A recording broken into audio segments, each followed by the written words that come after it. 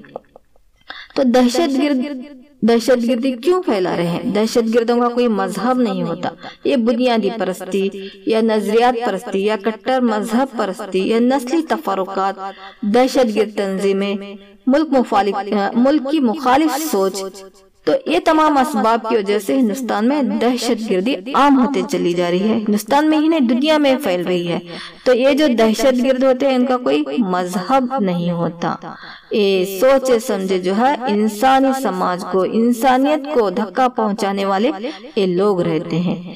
تو دہشت گردی کی وجہ سے بہت سے حملے ہوئے ہیں، جس طرح سے امریکہ کے جو ہے ورلڈ ٹریڈ سینٹر پہ ہے، ہندوستان میں ہونے والا یہاں پہ تاج ہوٹل کا حملہ ہے، پارلیمنٹ پر ہونے والا حملہ ہے۔ تو آئے دن ہم اخبارات میں بھی بہت سے یہاں پہ دہشت گردانہ حملوں کے بارے میں پڑھتے رہتے۔ تو اس مسئلے کو روکنے کے لیے حکومت نے کون کون سے اقدامات اٹھائے ہیں؟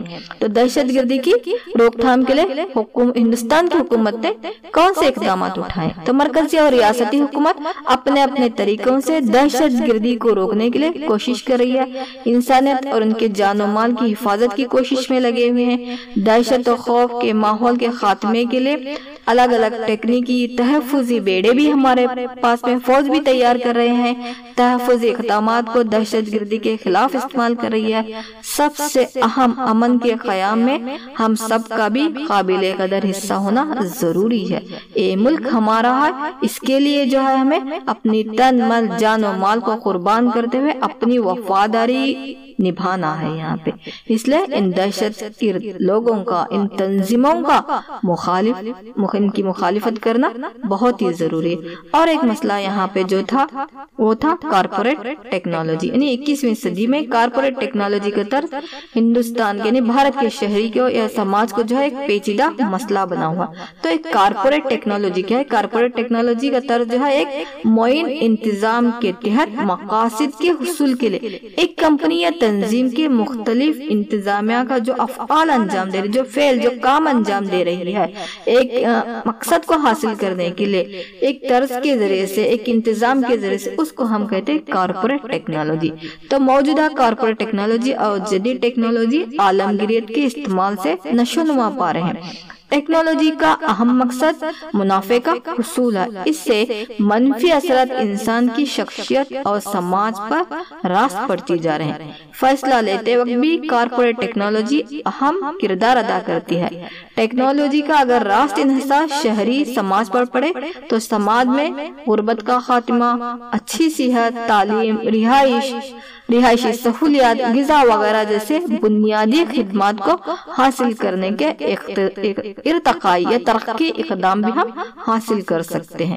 تو عزیز طلبہ، یہ جو تھے چند ایک مسائل تھے ہندوستان کو جو درپیش ہو رہے ہیں، سیاسی مسائل بولے، سماجی، جس کو روکنے کے لیے حکومت نے یہ اقدامات اٹھائے۔ تو اس میں ہم یہاں پہ بے روزگاری کا مسئلہ، عدم مساوات، جنسی عدم مساوات ہو یا علاقائی عدم مساوات، فرقہ واریت، عورتوں کا مقام، دہشت گردی، رشوت خوری جیسے عناصر اور اس کو روکنے کے اقدامات یہاں پر پڑھ چکے ہیں۔ تو عزیز طلبہ، اس ویڈیو کو بار بار سنیے اور یہاں پر جو اہم نکات لکھے گئے ہیں، ان اہم نکات کو اپنی کاپیوں میں درج کرتے ہوئے اس باب کو جو ہے یہاں پہ پرفیکٹ بنائیے۔ تو میں امید کرتی ہوں کہ آپ کو یہ باب آسانی کے ساتھ میں سمجھ میں آیا ہوگا۔ السلام علیکم ورحمۃ اللہ وبرکاتہ۔ جزاکم اللہ خیرا کثیرا کثیرا و احسن الجزاء فی الدنیا والآخرہ۔